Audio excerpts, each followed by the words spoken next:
Hello students, welcome back to my channel. आज हम लोग ट्रिग्नोमेट्री करने जा रहे हैं और ये ट्रिग्नोमेट्री क्लास 10th के लिए एक बहुत अच्छा टॉपिक होने वाला है। ये आपका 5 to 7 मार्क्स का ट्रिग्नोमेट्री आता है और ये मानकर चलिए कि जो 10th में आप ट्रिग्नोमेट्री पढ़ते हैं वो कम्प्लीटली बेस्ड होता है 11th-12th का, है ना। तो ये टॉपिक आपको बहुत अच्छे से करना होगा। तो मैं आपको कुछ ट्रिग्नोमेट्रिक रेशियोज बता देती हूँ क्या होता है। फर्स्ट जो आपका होता है दैट इज साइन। इसको हम साइन लिखते हैं सिर्फ, मीन्स कहीं पर मेंशन है साइन थीटा तो आप शॉर्ट में इसको लिखेंगे साइन थीटा। कहीं कोसाइन लिखा है तो आप उसको क्या लिखेंगे, सिर्फ कॉस थीटा। कहीं पे लिखा है टेंजेंट थीटा तो आप उसको लिखेंगे टेन थीटा। कहीं पर लिखा है आपका कोटेंजेंट तो आप उसको क्या लिखेंगे, कॉट थीटा। ओके, कहीं पे आपका लिखा है सेकेंड थीटा तो आप इसको लिखेंगे सेक थीटा। और कहीं लिखा है आपका कोसेकेंड थीटा तो आप इसको लिखेंगे cosec theta. These are the short form और यू कैन से एब्रिविएशंस। ठीक है, आप इन सबको यूज करेंगे। नेक्स्ट आप जो देखेंगे दैट इज जो साइन थीटा होता है वो रेसिप्रोकल होता है कॉसेक थीटा का। मीन्स अगर आपको साइन थीटा की कहीं वैल्यू पुट करनी है तो आप 1 कॉसेक थीटा लिख सकते हैं, या कहीं कॉसेक थीटा की वैल्यू पुट करनी है तो आप 1 साइन थीटा लिख सकते हैं। इसी तरह से आप कॉस थीटा को 1 सेक थीटा मेंशन कर सकते हैं, या फिर सेक थीटा को 1 कॉस थीटा मेंशन कर सकते हैं। सिमिलरली आप टेन थीटा को 1 कॉट थीटा मेंशन कर सकते हो एंड कॉट थीटा को 1/10 थीटा मेंशन कर सकते हो।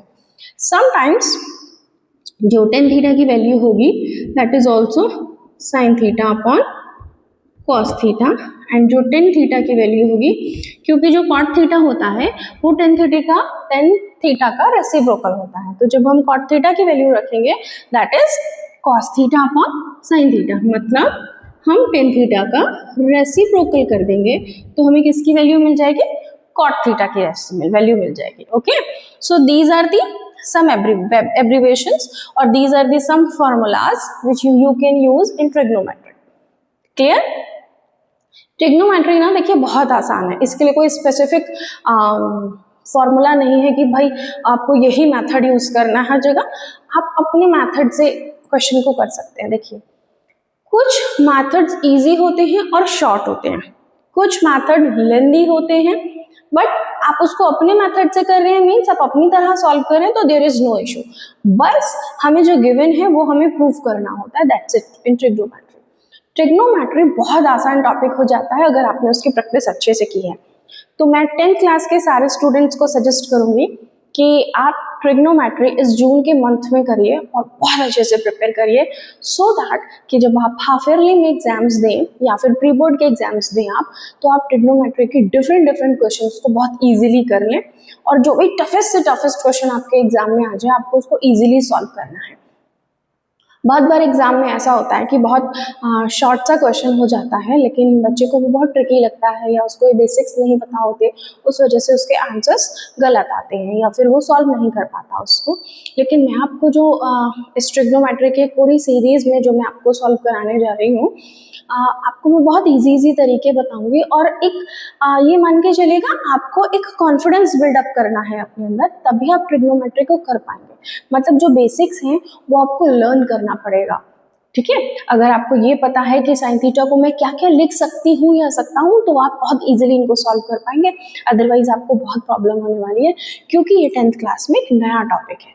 तो आपको बहुत अच्छे से ध्यान देना है, पूरी सीरीज पे आपको बहुत कंसंट्रेट करके पढ़ना है। चलिए अब हम इसको आगे कंटिन्यू करते हैं। देखिए बहुत से बच्चे इसको रीड करते हैं, बहुत से बच्चे इसको रीड करते हैं पंडित बद्री प्रसाद और इसको बटा हर हर भोले, मतलब डिवाइडेड बाय हर हर भोले। तो जो ये है ये आपकी साइन की वैल्यू होती है, जो सेकंड वाली है आपकी कॉस की वैल्यू होती है, और ये 10 की वैल्यू होती है। ठीक है, अब आपको पता है साइन का रेसिप्रोकल क्या होता है, कॉसेक, तो नीचे वाली किसकी वैल्यू होती है, कॉसेक की। ये सेक का रेसिप्रोकल होता है सेक की, और ये कॉट की। ओके, मीन्स अगर मुझसे कोई पूछे कि साइन थीटा की क्या वैल्यू होती है तो मैं कहूंगी परपेंडिकुलर अपॉन हाइपोटेनियस। कॉस की वैल्यू क्या होती है? Base upon hypotenuse. और टेन की वैल्यू क्या होती है? Perpendicular upon base. सिमिलरली नीचे से कोई पूछे कॉसेक की वैल्यू क्या होती है तो hypotenuse upon perpendicular, sec upon sec is equals to hypotenuse upon base and cot is equals to base upon perpendicular. तो देखिए आपको इतने में लर्न क्या करना है, अगर आप ये लर्न कर लेते हैं पंडित बद्री प्रसाद डिवाइडेड बाय हर हर भोले। बहुत से बच्चे देखिए इसको उस तरह से भी करते हैं, पाकिस्तान भूखा प्यासा, हिंदुस्तान हरा भरा। आपको जो ठीक लगे आप वो करिएगा, आपको जिस तरह से याद हो वो करिएगा। The thing is this, we have to learn sin theta is equals to perpendicular upon hypotenuse, cos theta is equals to base upon hypotenuse and tan theta is equals to perpendicular upon base. We have to learn this only. हम जिस method से याद करना चाहे करिएगा। तो मैंने आपको दो रास्ते बताए हैं, first way is Pandit Badri Prasad upon Har Har Bhole, या फिर पाकिस्तान भूखा प्यासा, हिंदुस्तान हरा भरा। आप जो भी मेथड चाहें आप उससे याद करिएगा। ओके, तो अभी आपको ये टेबल लर्न हो गई है, आपको ये भी लर्न हो गए हैं, है ना, ये सारे फॉर्मूलाज लर्न हो गए, आपको ये सब भी पता चल गया है ना। ये याद रखिएगा ये एब्रिविएशंस हैं। एब्रिविएशंस का मतलब होता है शॉर्ट फॉर्म्स, है ना। एब्रिविएशंस का मतलब होता है शॉर्ट फॉर्म। जैसे किसी के फादर का नाम है मिस्टर राजकुमार, तो उनकी शॉर्ट फॉर्म क्या होगी? RJ, mister RJ. तो आरजे इज द एब्रिविएशन, ठीक है, and this is the full form. So हम लोग एब्रिविएशंस यूज करेंगे, पूरा सेकेंड, कॉसेकेंट या कॉटेंजेंट या टेंजेंट या कोसाइन नहीं लिखेंगे, शॉर्ट में लिखेंगे। Okay, so I am doing one question for you. Okay, this is 8.1 of your book. Okay. I am doing a question for you. I am rubbing the board. In between आप screenshots लेते रहा करिए, जब आपको कुछ देखना हो तो आप स्क्रीनशॉट से रिवाइज कर सकते हैं। देखिए आपकी एक्सरसाइज का ये 8.1 एक्सरसाइज का ये फर्स्ट क्वेश्चन, चलिए फर्स्ट क्वेश्चन से शुरू कर लेते हैं, है ना, शुरू से शुरू कर लेते हैं, है ना, फर्स्ट क्वेश्चन से ही शुरू कर लेते हैं। आपको जो क्वेश्चन दिया है दैट इज एक ट्राइंगल है आपका एबीसी। एक ट्राइंगल कैसा है? एबीसी एक ट्राइंगल है, राइट एंगल एट बी। ये किस पे राइट एंगल है? बी पे राइट एंगल है, means A B C. Okay, and this is the value of A B is 24। This is right angle means this is hypotenuse and BC is 7 centimetre. ये हो गया 7 centimetre. इसने हमसे पूछा है in first we have to value find out the value of sine A and cos A. अच्छा देखिए, trigonometry की एक अच्छी बात ये है कि जो ट्रिग्नोमेट्री काम करती है वो हमेशा राइट एंगल ट्राइंगल पे काम करती है।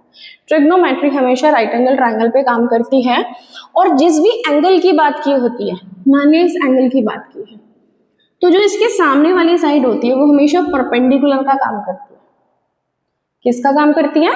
परपेंडिकुलर का काम करती है। अब मान लिया ये हाइपोटेन्यूस हो गया, ये परपेंडिकुलर हो गया, तो ये क्या बचा आपके लिए? बेस। अब क्योंकि हम इस राइट एंगल ट्राइंगल पे काम कर रहे हैं और राइट एंगल ट्राइंगल पर पाइथागोरस अप्लाई होती है, तो मैं पाइथागोरस अप्लाई करके इसकी हाइपोटेन्यूस की वैल्यू कैलकुलेट कर लेते हैं। सो बाय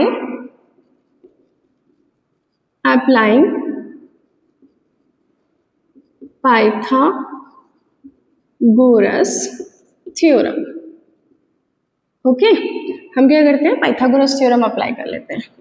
AC का square is equals to AB square plus BC square means AC is hypotenuse square is equals to 24 square plus BC is 7 square. Okay, so this is 7 square.